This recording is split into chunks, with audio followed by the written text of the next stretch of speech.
in here has built or will be building a new hog barn in the last 5-6 years? Who in here got an owner's manual with your hog barn? Yeah. Who bought a new car the last 5-6 years? Who got an owner's manual? Hog barns don't come with owner's manuals, do they? And that first year was a lot of fun, wasn't it? Because you didn't have a clue what you were doing. If you haven't built a confinement barn and are going to build one, you're going to have fun in ways you didn't know. So let's talk about owner's manual. This is the real world of hog barns.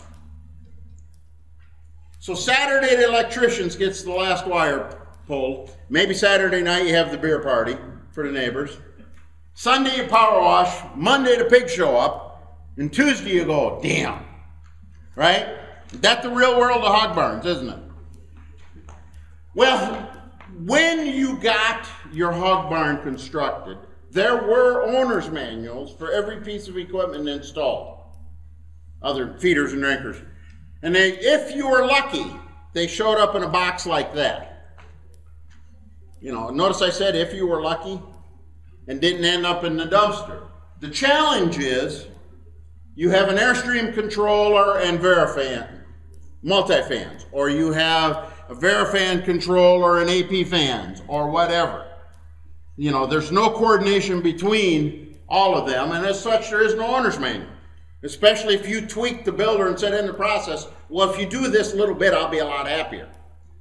Okay, so let's talk about hog barns. And before we do that, let's give you a couple of little things that'll make your life a lot easier. Number one, a lot of you, especially if you're building double wide tunnels, often have a little office area, and controllers usually sit like that with the panel. And I'm tired of walking in hog barns 3 years after the barn is built and the syringes and needles are laying on the floor because the guy says, someday I'm going to get a table in here. Okay? Why not build, right? Because many of you are growing pigs where you're logging temperatures out of the controller or maybe logging water or something. Why not build just a little right under the controller to do that? And key point when you build that, be damn sure that corner's rounded. It hurts if it isn't. Okay? Second one, this box of owner's manuals. Those owner's manuals, if I'm out there troubleshooting, are a help to me many times. Why not put them in a Rubbermaid tub? You ever been in your barn and find the owner's manuals and I got to peel the pages apart and hope the ink goes with the right page? And then I go like this to get the mouse turds out. And then I try and read it, right? Put them in a Rubbermaid tub. You'll find them better. And people, you know, you're going to spend, if I get involved, you're going to spend some money to get me there. Give me the tools to do a better job helping. Okay? The other one. In spite of our veterinarians' best efforts, we still have pigs die. Right? And getting dead pigs out of a barn is always a challenge. Simplest I've seen. This is cut from 4x8 sheets of that real slick plastic. The latest versions have rounded corners so they don't catch on the gates. Biggest thing is the garden hose over the rope so it doesn't hurt your hand. Guy says he can get 5 out of them out of a 4x8 sheet. Puts one in every room. Now you don't like that one. Who's deer hunter in the group? Right? You got something you got to drag dead deer out. This is $39 at Cabela's. Okay? Something to make life easier in the barn that isn't in an owner's manual. So let's start. If I were to write an owner's manual for a hog barn, this long list of things would be what would be in the owner's manual. In the 1 hour of time allocated today, I'm going to come nowhere close to covering all of these topics. But I'm going to give you a sampling of some of the things that should be involved in your day-to-day management of the barn that should be, up front to make life easier. So let's start with number one, because this is what gives you the biggest problems, right? Ventilation.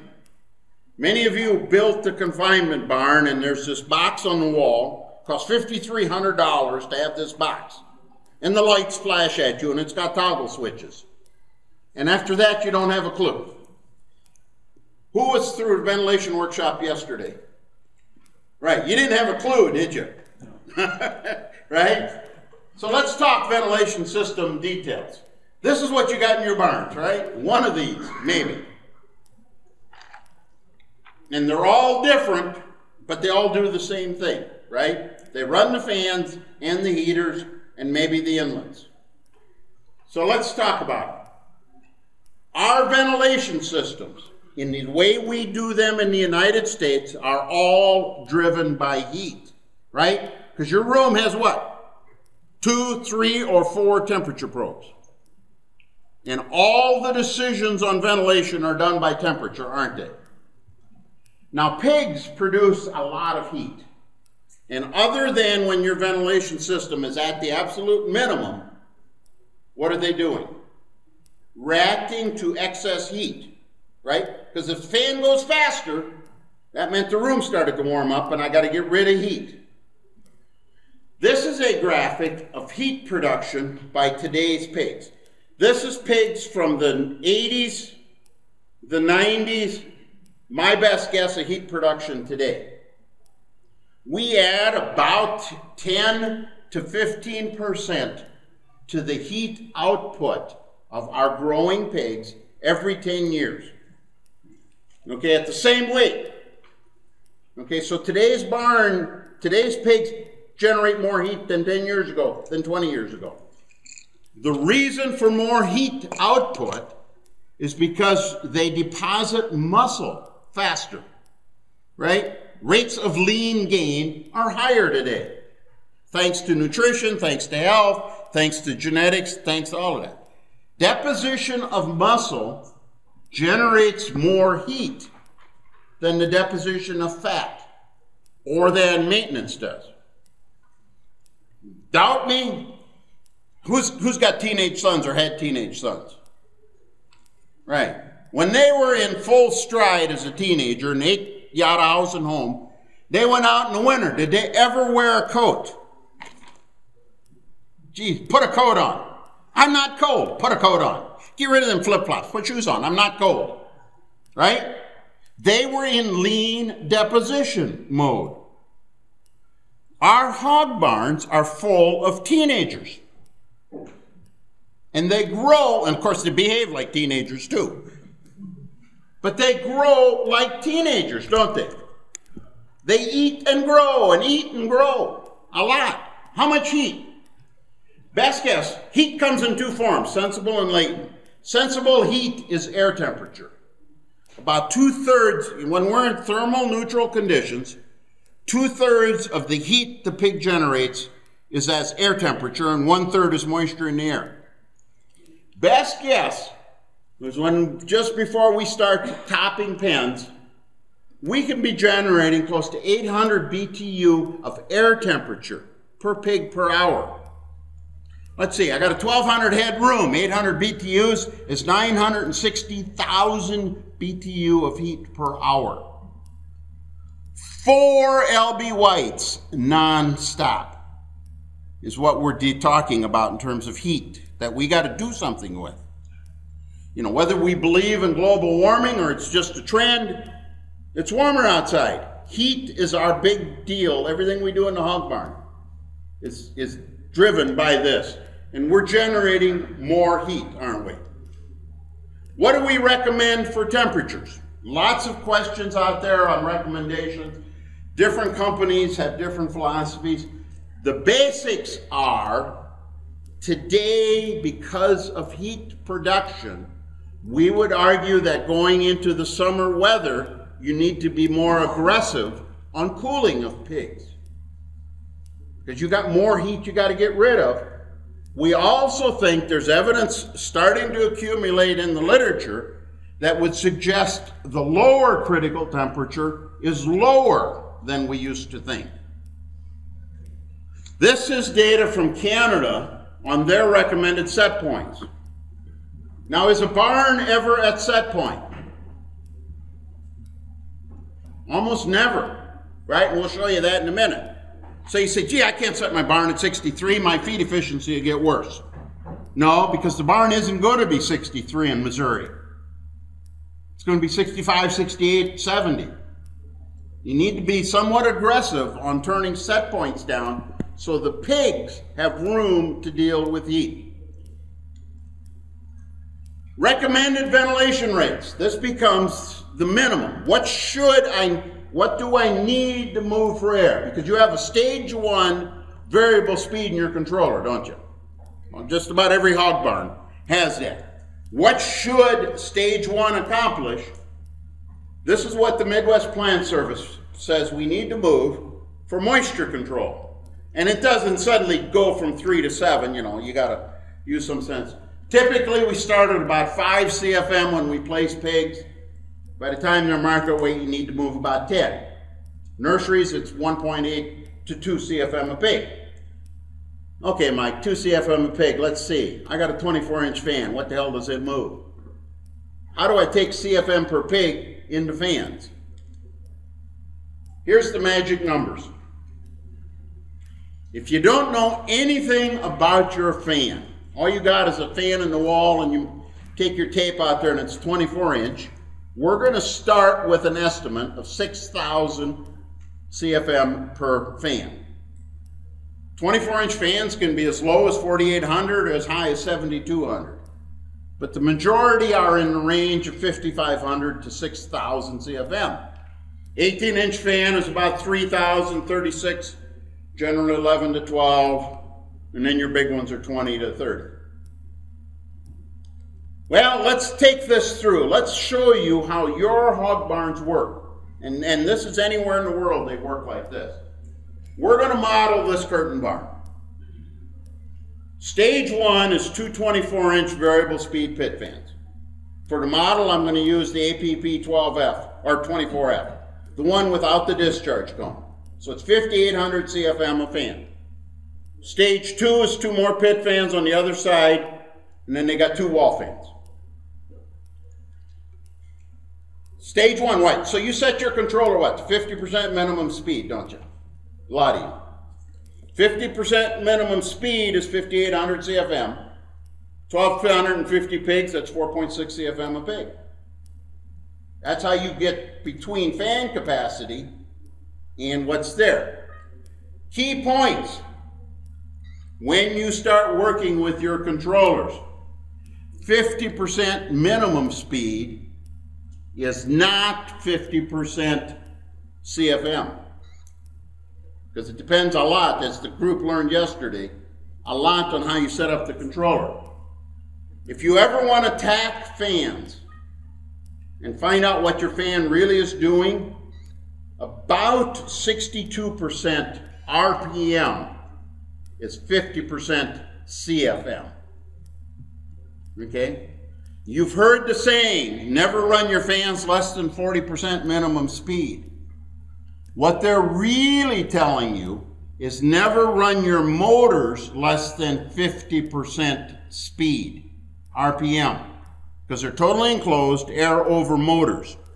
When you set the controller up initially correctly, so in the case of motor curves or motor compatibilities numbers, and tell it what's linked, that is 40% minimum speed, is 50% RPM. That's where that number comes from. So let's look. Here, next page is your operator's manual. Numbers are small, and I know that, but explain. So here, we input the barn. 50 by 196, that'd be a standard size. R25 in the ceiling, R10 on the 2 end walls, R2 on the side walls. Curtain does what? Keeps the wind out of the barn. Assuming there aren't rat holes in the curtain. Stage the fans. Here's your heat loss through the building shell. This balance point temperature is the temperature of the incoming air where heat loss exactly matches heat production. You lose heat from what? 2 sources in a hog barn, don't you? It goes out through the building shell, and it goes out through the ventilation area. What's the source of heat? The growing pigs. So 50-pound pigs in this kind of barn with a 72-degree set point at 50% minimum speed, about 40 degrees, the barn is balanced. You can think of this column right here as when should furnaces run. Because if it's less than minimum speed, and it's colder than that on incoming air, what's going to happen to barn temperature? Gradually has to go down, doesn't it? And if barn temperature is going down, what ultimately is going to turn on? The furnace, right? So here's your line of when should the furnace run, with that specifics for that barn. So I walk in a barn with 150-pound pigs and the furnace is on. In Missouri, you ought to be going ding, ding, ding, ding, ding, something's wrong. Now, you may think minus 14 is cold. We're just starting to get into winter in Minnesota at minus 14. Like 2 weeks ago, we were down there and a lot colder. Right? But there is where it's at. Stage one, the other one is you can look at and say, gee, pigs in my barn are 100 pounds today and it's 50 degrees outside. Oh, I should be hearing stage two, stay on all the time. Right? First turn, those of you that build new barns, first turn through the barn, did you have any idea which fan should run? Here it is. And this one comes pretty close. Those of you that have curtain barns, straight curtain, older curtain barns especially, a lot of them are 35 CFM a pig. This one we're at 37 as I've modeled. So right here is when the curtain should be dropping. So you get an idea of when does the curtain open? It's that column right there. We even go so far as to tell you what your propane bill is on this model. So we can start modeling now hog barns and giving owner's manual. And I do this a lot with clients in walk-in barns. We can generate specific, but they all come pretty close to this table in terms of how hog barns operate. Let's talk inlets, because we got to get air in the barn. As our group yesterday at the ventilation workshop on campus learned, our target is what, 800 feet per minute, right? When the inlets work right, we hold this little Kestrel instrument up and the inlets work right. Now, does anyone walk a hog barn with a Kestrel every day and read inlets? No. So here's how you know your inlets are right. It's the Brumm forehead rule. On a 7.5 to 8 foot ceiling, when your inlets are adjusted correctly, 12 to 15 feet back from the inlet, it should be hitting me in the face. Okay? If it's not getting 12 to 15 feet back and hitting me in the face, the inlets are open too far. I got too much inlet, and the air is going too slow. And if I'm 25 feet back and it's hitting me in the face, the door is slamming me in the butt because static pressure is too high. Now, it's real easy in finishers to do this, because on gang slats, every 5 foot, there's a solid portion. Right? So you can count 5, 10, 15 and stand there. Is it hitting you in the face or not? Quick and dirty for doing chores. It isn't exact, but you'll be in the ballpark on your inlet adjustment, isn't it? Whether they're weighted adjustment, inlets, whether they're actuated, or they're the black four-ways with the gray flaps. That should always hit you the same spot every day, shouldn't it? Because that's the goal of inlets, is to adjust in response to fans. The bald Brumm forehead rule, just remember that when you do chores, and you'll be okay. This will get you close. And the other one, you got to fix this stuff, right? Oh, I make a really good living telling people to fix stuff. So this is at the end of the turn. The barn, they're selling the last pigs out of the barn. And that inlet has been like that since the day they put pigs in the barn. So it's a curtain-sided barn. So what happens in this barn every time the sidewall curtain drops and we lose static pressure? Where does the warm, moist air in the room go?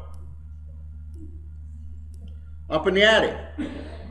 That production system, when I was there a couple of years ago, a majority of their barns were putting new roof steel on because they had 4x4 rust spots on the tin above every ceiling inlet. Okay? So when you think about your owner's manual, you have to think about what happens as the barn works, doesn't it? I lose static pressure, warm moist air rises, and I give it a hole to rise, it will go to the attic, won't it? The other one, the big source of inlets. A lot of you complain that when I start pigs, my inlets don't work in my room. Gee, I can't get any draft in the room. Pens are wet all the time when I start pigs. Can't get any speed, and I close them up, and it still never comes fast. Generally, the problem is you have too many inlets. A common source of inlets are your pit lids, right? Because the fan doesn't care where the air comes from, does it? It's just a big suck on the room, creating a difference in air pressure.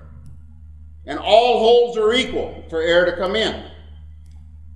So right there. So you say, this is one I took. So I got a 2-inch gap on that pit lid. It's only this big.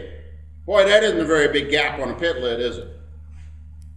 2 24-inch pit fans at 50% minimum speed need a total opening into the room of 7.5 square feet.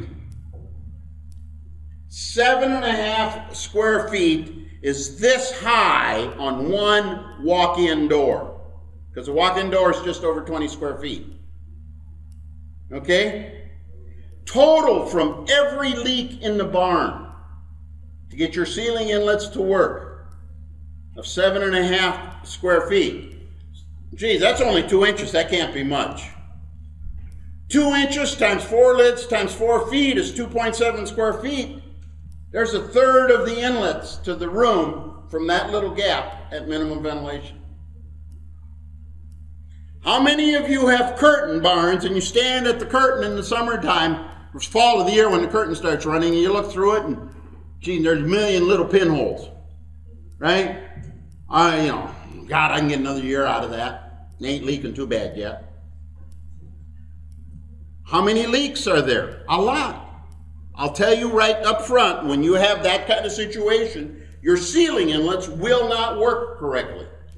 Because you have too many inlets, don't you? Up north, we use bubble wrap in our barns in the winter. And the guy said, my inlets finally work when I use bubble wrap. What that means is you finally stopped all the leaks in the curtain so that the inlets could work.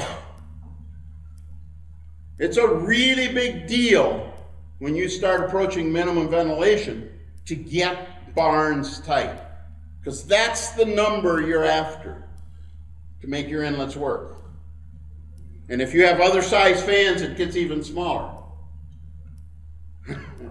Oh, this curtain ain't bad, right? All of you, some of you got a brother-in-law whose curtain would be a lot worse than this, right? You drive the road, right? And then the complaint is, my inlets don't work. It don't take much. I mean, those are things that ought to be in owner's manuals for people. You do have to fix them and maintain them. All of you have hog barns with furnaces in them. How many of you leave pilot lights run in the summer so the furnace runs in the fall?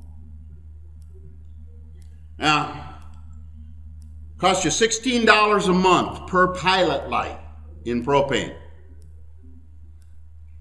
Third of a gallon is what a pilot light burns. Straight from hog slat, LB White, AP. It's a third of a gallon per pilot light per day. $1.50 propane is $16 a month per furnace per pilot light. And that's also if you have a gas log in the house. Okay, $16 a month. So if you want to control fuel expense, think about pilot lights.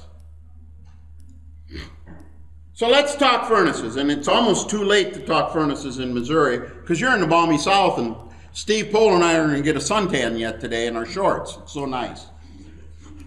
We're supposed to get down to about 4 degrees Friday night at home again. So it's still winter up north. We left in a blizzard, literally in a blizzard, Sunday to come down. How do you know if your furnace is big enough? The answer is, if you read the slide, it says what? Furnace is big enough if it shuts off, right? Your goal in managing your furnaces is to manage them such that they run a really long time. Oh, I'm going to burn fuel. Not if your flame is smaller, right? The longer the furnace runs, the more uniform the temperature in the room, isn't it? The better and consistent you get. So I got this room right here, and this would be a nursery room. I can put one 250,000 furnace in here, or I can put 3. I was in one 2 weeks ago that had 3 in a room this size. And they had 8-degree temperature swing every time the furnace came on. I mean, they had a lot of heat output, didn't they? It goes like this. So what was my solution when I walked on site? Let's unplug furnaces. Our goal is to make the furnace run a really long time. The longer it runs, the more uniform the heat distribution in the room. If you have more than one furnace in a room, spring and fall, have you thought about unplugging one of them so the existing one runs long? Oh, that's a new idea. I've been doing that a lot with clients lately. Who's got wean to finish down here that's got 3 furnaces in a room? Why the hell do you got 3 furnaces in Missouri? You're a Cargill with a 2400 head. I'm talking a 1250 with 3 furnaces. We build them with 3 furnaces on a 1250, and we only need 2 most of the year. So I'm down in Missouri, and you still put 3 in a room. Good furnace salesman. So what do? Up in our country even, I'll unplug the middle furnace spring and fall on 3 of them and let the outside, and many times I'll just leave the middle run and unplug the 2 outside ones. Because I want the furnace to run a really long time. Because it does what? Makes the room better, doesn't it? Now that's a manual, that's something that's not in a controller. Oh, if the controller can't do it, I don't know how to do that. You've heard that one already too. Why'd I put that expensive controller in then? This one is something you have to do yourself. But don't be afraid to unplug a furnace so that the existing runs longer. And location of the furnace isn't that big a deal on a really long runtime. It'll tend to even the room out long term. Here's how to know if your furnaces are set correctly in the controller. Because all of you have been around what? When the furnace shuts off, you stand at the controller and temperature goes up, doesn't it? If you stand there long enough, you hear the variable speed fan come on, don't you? And then it goes down and does the cycle again. So how do you know you don't have that happening? And you have this tool on your farms. When you are in full furnace mode and you know the daily high, you aren't going to use variable speed fan. The daily high temperature should be 0.3 to 0.5 degrees below the temperature at which your variable speed fan ramps. Right? Because if it gets to the temperature the fan ramps, it's your money.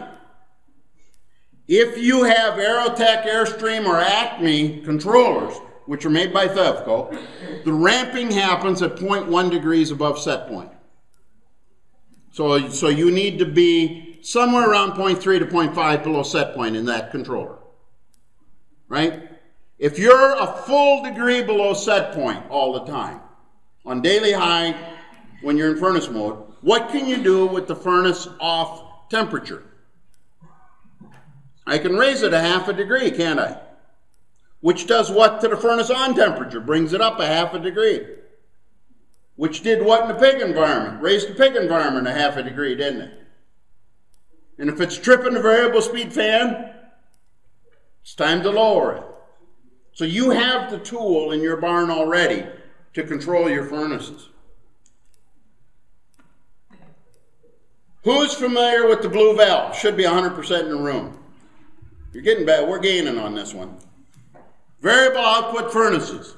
LB White Guardian series, the PSI, the new hired hand, have a blue valve. And it's on this side of the control module. That valve is not on-off. That's a high-low valve. Okay?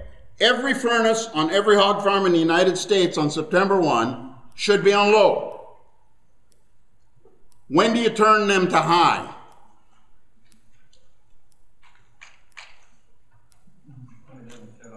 When it doesn't shut off, right? If it shuts off, it's big enough. You know how many of you will turn yours to low and will never turn them up again? Be a lot of you.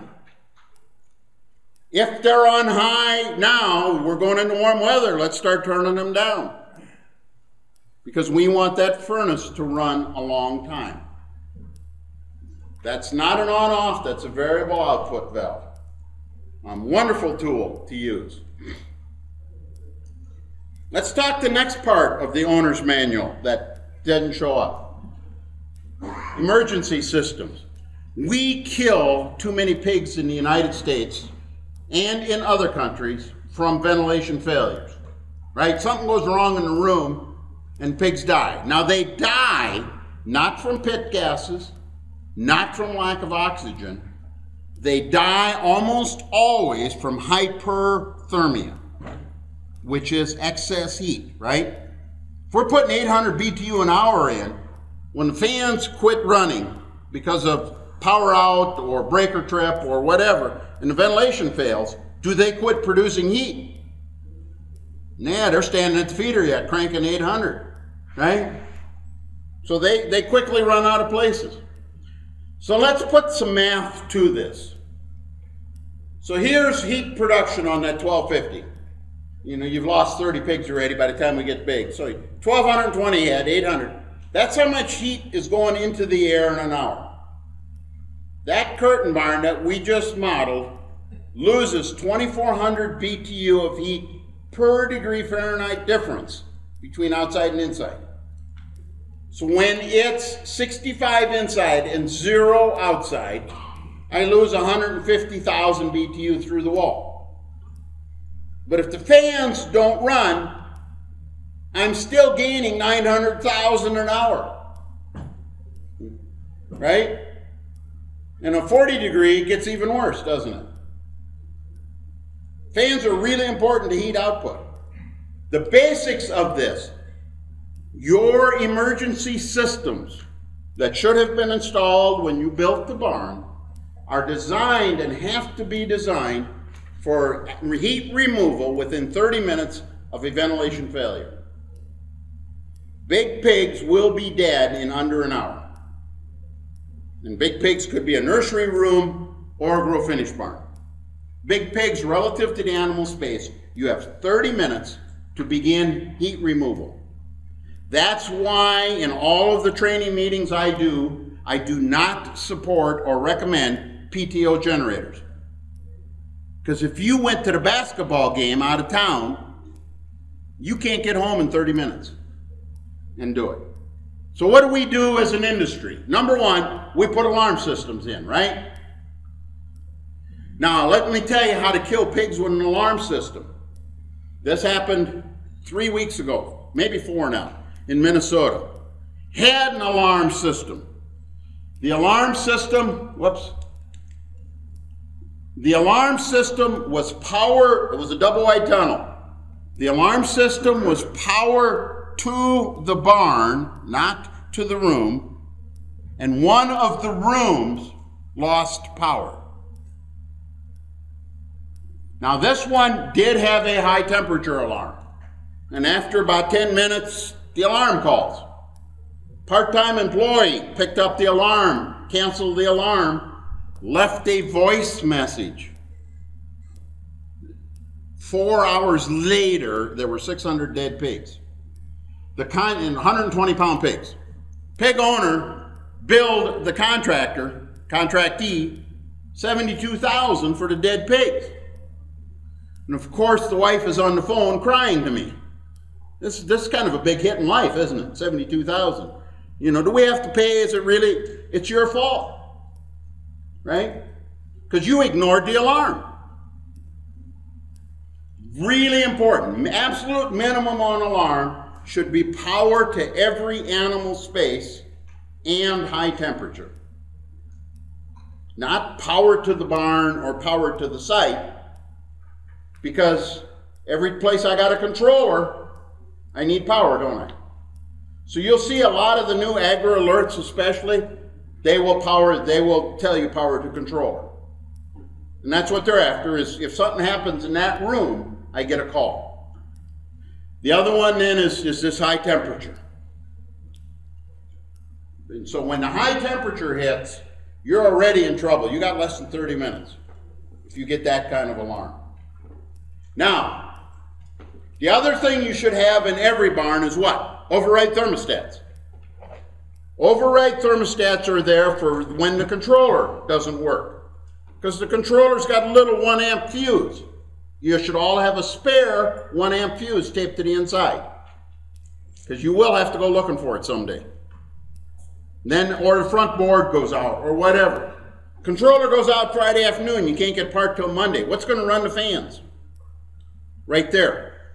My recommendation is always at least 2 fan stages on the overrides, because I don't know how big the pigs are going to be or what the season's going to be when it goes out. So I want 2 fan stages so I can run the room.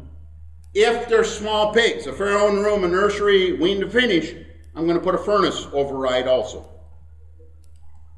Overrides. On the heater side, never closer than 5 degrees, because you never want the override to run the furnace. On the fans, 5 degrees above the temperature at which that device comes on now. For example, I've got a 65 degree set point, and I'm going to override a fan that normally comes on at 70. The thermostat is set 75. That also means when you change set points, what do you do with the overrides? You bring them down with it.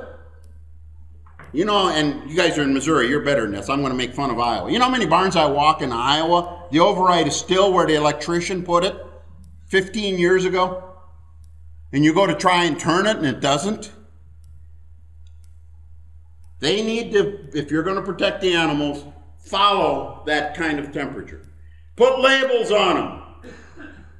I walk in barns and there's overrides. Which fan does this override work? I don't know, let's turn it and find. So you mess with it and it clicks and nothing comes on. Oh, I must have turned that fan off for the winter. Get labels on them so that you can function with them. If you have auto start generators or magnetic curtain drops, and by the way, not this curtain drop, curtain drops, date and sign logs that they work. Okay, this is really important on insurance claims, depending on who the carrier of the insurance is. Auto start generators, you cannot use the hour meter on the generator because that only proves the engine ran. You need to witness the transfer switch. I know where pigs died when one leg of the transfer switch got hung up. Okay? Curtain drops, generally we say quarterly. Pull the main, make the curtain drop, date and sign. Because that's your proof that the system works, isn't it? If you're a contractor and there's someone else's pigs, you need to prove to them it worked. So when the insurance company comes looking for money, you're not the last man in line. The other thing that we need to talk about are just some of the routine things in hog barns that need to be done. Number one, pit fans. They're the filthiest damn thing on a hog barn, right? We need them to be cleaned every now and then, minimum of once a year. We'd like to see every turn. So let's show you how not to do this. This is one of the research barns that I'm involved in. We clean them that's one turn of buildup on a pit fan. Okay? Or this one. This is a 3-year-old fan. If you look close, the fan blades are shorter. You gotta clean the fans. Dust on the shutters behind the fans, let's go back. This one where the shutter, this is a Velcro and the shutter sits in the back, and even on the AP where the shutter sits behind the fan, that bottom gets full of gunk, bottom 2 shutter blades can't open. What happened to fan capacity? Went down a lot, didn't it? So you gotta clean them. We say every turn if at all possible. We know in a blizzard and some of that, but clean them as often as you can. The other one you gotta remember is pits get full, right? You gotta clean them. This is a good one. There's the stainless steel transition that a fan mounts on. That was taken with a cell phone. So the pit foamed in the fall, about 3 years ago when we had pit foaming. Pit foamed in the fall, and come December, the guy says, I figured out my fans aren't working. They're running, but barn conditions are bad. So he pulled the fan, and the foam had hardened in all his transitions. Okay? So you got to be thinking about that all the time. Here's another one. A lot of you, whether you have tunnel barns or that, you have fans that have the discharge cone. Sticks out this far to this far, depending on the size of the fan, right? That cone is really important. That cone adds 15% to the capacity of the fan on average, because it controls how air leaves the fan blade and increases the efficiency of the fan a big bunch. So when those get broke, you need to replace them, or your electric bill goes up, because you'll go to the next fan stage sooner, right? The other one is it. Look at this one. There was no wind that day. I took this picture. We measured static pressure, and with the discharge cone broke at that point, we couldn't even pull the shutters open. It's really important that you fix those discharge cones. You know, down here, we break them with the snow coming off the roof. You guys, and we break them with tractor loaders, right? Lawnmowers. How many ways can we break them? We do it. You guys do too. Or this, right? So I'm there because the ventilation don't work. Think about that, right? Yeah, but the fans are running.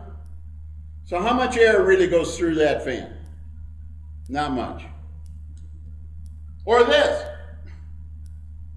right?